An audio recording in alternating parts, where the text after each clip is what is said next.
Hello friends, तो कैसे हैं आप सब। उम्मीद करते हैं ठीक ही होंगे। तो दोस्तों, इससे पिछली वीडियो में हमने राज्यसभा से जुड़े महत्वपूर्ण प्रश्न किए थे और वो वीडियो हमारे चैनल पर पॉलिटी के प्लेलिस्ट में अपलोडेड है। अगर आप चाहें तो वहां से देख सकते हैं। तो आइए इस वीडियो में हम लोकसभा से जुड़े कुल 40 वीवीआई प्रश्नों को देखेंगे। तो बिना समय गवाए चलिए हम शुरू करते हैं। तो आज का हमारा पहला प्रश्न है, निम्नलिखित में से जनता द्वारा प्रत्यक्ष रूप से निर्वाचित सदन है। ठीक, निम्नलिखित में से जनता द्वारा प्रत्यक्ष रूप से निर्वाचित सदन है तो लोकसभा। देखिए संसद का गठन कैसे होता है। तो लोकसभा, राज्यसभा तथा राष्ट्रपति तीनों ही सम्मिलित रूप से संसद का गठन करते हैं। राज्यसभा को उच्च सदन कहा जाता है, लोकसभा को निम्न सदन कहा जाता है और राज्यसभा के जो सदस्य होते हैं वह अप्रत्यक्ष रूप से चुने जाते हैं। ठीक, और लोकसभा के सदस्य होते हैं उनको प्रत्यक्ष रूप से सीधे जनता चुनती है। तो ठीक, हमारा प्रश्न है कि निम्नलिखित में से जनता द्वारा प्रत्यक्ष रूप से निर्वाचित सदन, तो जनता किसे प्रत्यक्ष रूप से चुनती है? तो लोकसभा के सदस्य को। तो हमारा उत्तर बी होगा। हमारा अगला प्रश्न है, भारत में लोकसभा किसका प्रतिनिधित्व करता है? भारत में लोकसभा भारतीय जनता का प्रतिनिधित्व करता है। हमारा अगला प्रश्न है, भारतीय संविधान के किस अनुच्छेद में लोकसभा के गठन के संबंध में प्रावधान किया गया है? तो देखिए अनुच्छेद 81 और अनुच्छेद 331। ठीक, अनुच्छेद 81 और अनुच्छेद 331 दोनों में ही लोकसभा के गठन के संबंध में प्रावधान किया गया है। हमारा अगला प्रश्न है कि मूल संविधान में लोकसभा सदस्यों की संख्या कितनी निर्धारित की गई थी? तो देखिए मूल संविधान में, चूंकि हमारा संविधान 26 जनवरी 1950 को लागू हुआ था, तो उस समय लोकसभा में कितने सदस्य थे? तो उस समय लोकसभा में 500 सदस्य थे। ठीक, देखिए मूल संविधान में लोकसभा में सदस्यों की संख्या 500 निर्धारित की गई थी। ठीक, हमारा अगला प्रश्न है, 31वें संवैधानिक संशोधन अधिनियम द्वारा लोकसभा की अधिकतम सदस्य संख्या कितनी निर्धारित की गई थी?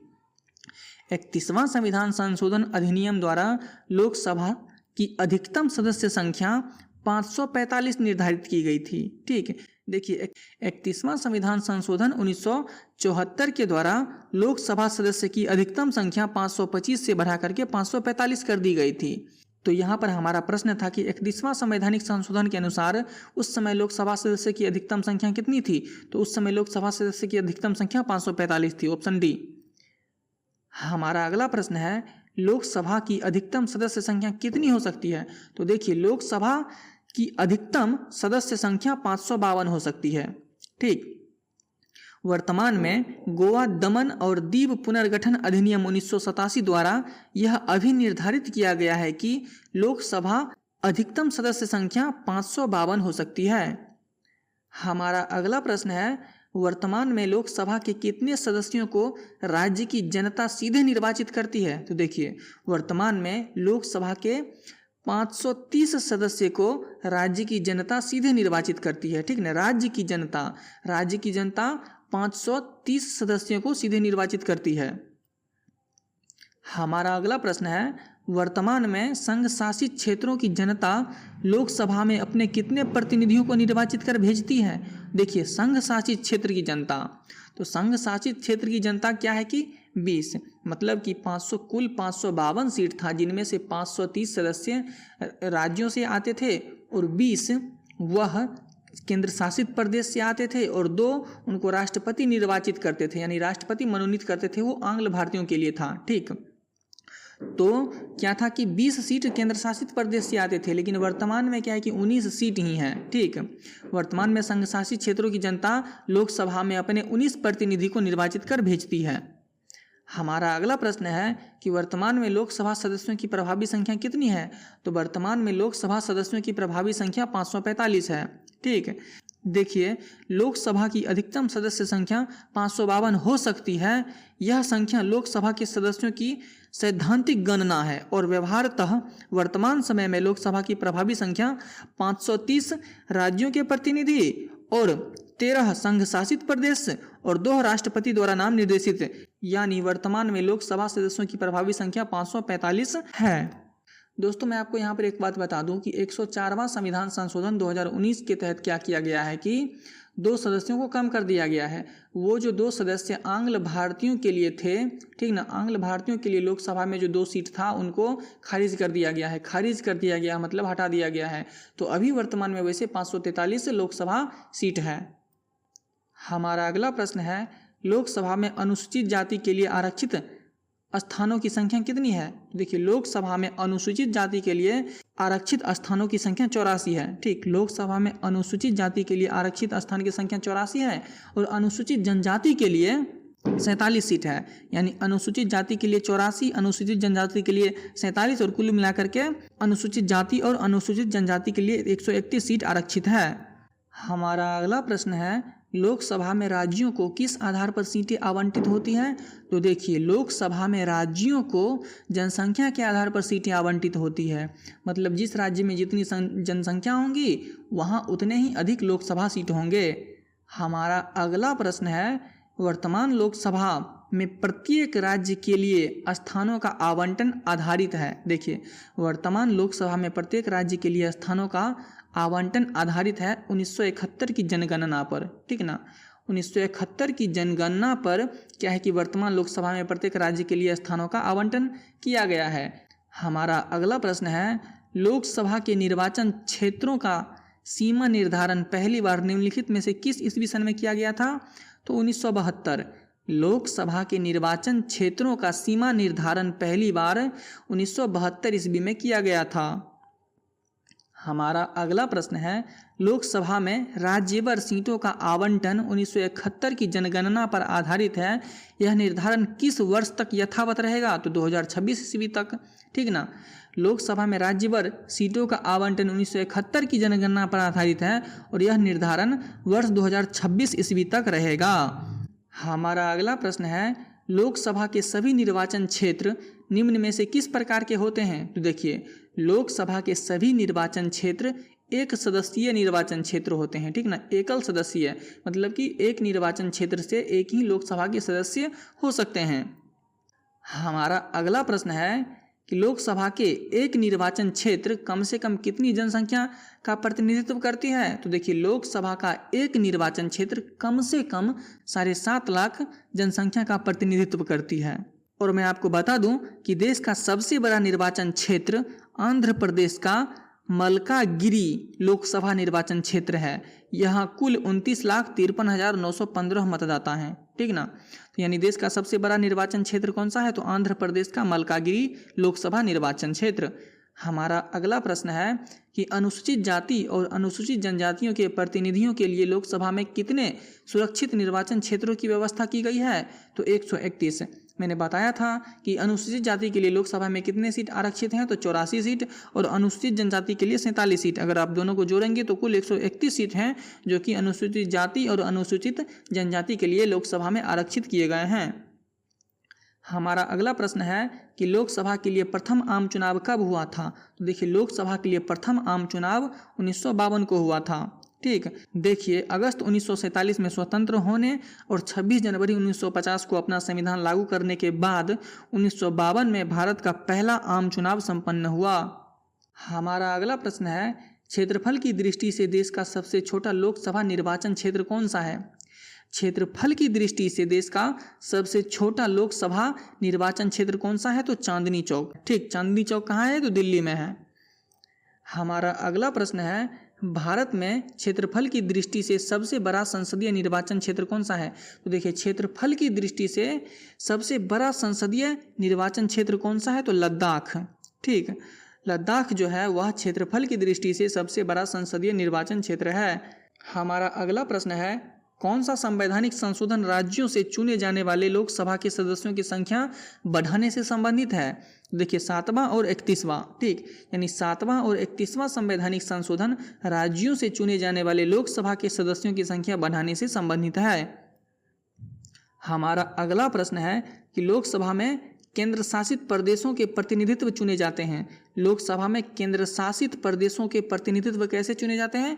तो प्रत्यक्ष निर्वाचन द्वारा। ठीक, लोकसभा के सदस्य प्रत्यक्ष निर्वाचन के द्वारा ही चुने जाते हैं, भले वो राज्य से हो या फिर केंद्र शासित प्रदेश से हो। ठीक, हमारा अगला प्रश्न है, लोकसभा का चुनाव लड़ने के लिए इच्छुक व्यक्ति की न्यूनतम आयु होनी चाहिए। लोकसभा का चुनाव लड़ने के लिए इच्छुक व्यक्ति की न्यूनतम आयु 25 वर्ष होनी चाहिए। ठीक, लोकसभा का चुनाव लड़ने के लिए इच्छुक व्यक्ति की न्यूनतम आयु 25 वर्ष होनी चाहिए और राज्यसभा का चुनाव लड़ने के लिए न्यूनतम आयु 30 वर्ष होनी चाहिए। हमारा अगला प्रश्न है, कौन सा राज्य सबसे अधिक प्रतिनिधि लोकसभा में भेजता है? तो देखिए, कौन सा राज्य सबसे अधिक प्रतिनिधि लोकसभा में भेजता है? तो उत्तर प्रदेश है।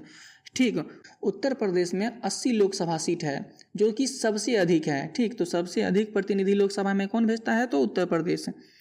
और उत्तर प्रदेश में 404 विधानसभा सीट भी है। ठीक ना, 404 विधानसभा सीट, तो सबसे अधिक विधानसभा सीट वाला राज्य भी उत्तर प्रदेश ही है। हमारा अगला प्रश्न है, निम्नलिखित युग्मों में से कौन सा युग्म सही नहीं है? ठीक है, वैसे युग्म को चुनना है कि जो कि सही नहीं है, मतलब कि वो गलत है। देखिए, आंध्र प्रदेश में 25 लोकसभा सीट है, ये सही है। ठीक, और असम में 13, यही गलत है दोस्तों। असम में 14 लोकसभा सीट है। ठीक, तो हमारा ऑप्शन बी होगा। और बाकी पंजाब में 13 लोकसभा सीट है और पश्चिम बंगाल में 42 लोकसभा सीट है।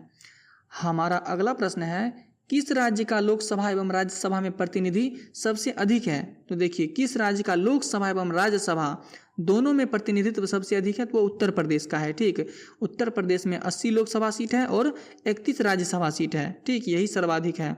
हमारा अगला प्रश्न है, झारखंड क्षेत्र से लोकसभा के सदस्यों की कुल संख्या है। ठीक ना, यानी झारखंड क्षेत्र में लोकसभा के कुल कितने सीट है?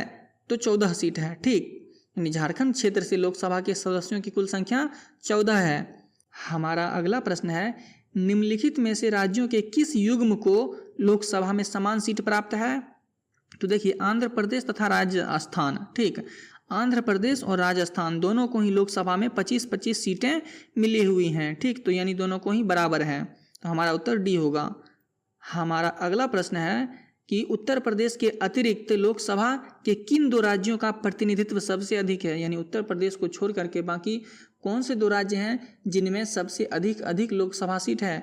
तो हमारा उत्तर होगा महाराष्ट्र और पश्चिम बंगाल। महाराष्ट्र में कुल 48 लोकसभा सीट है और पश्चिम बंगाल में 42 लोकसभा सीट है।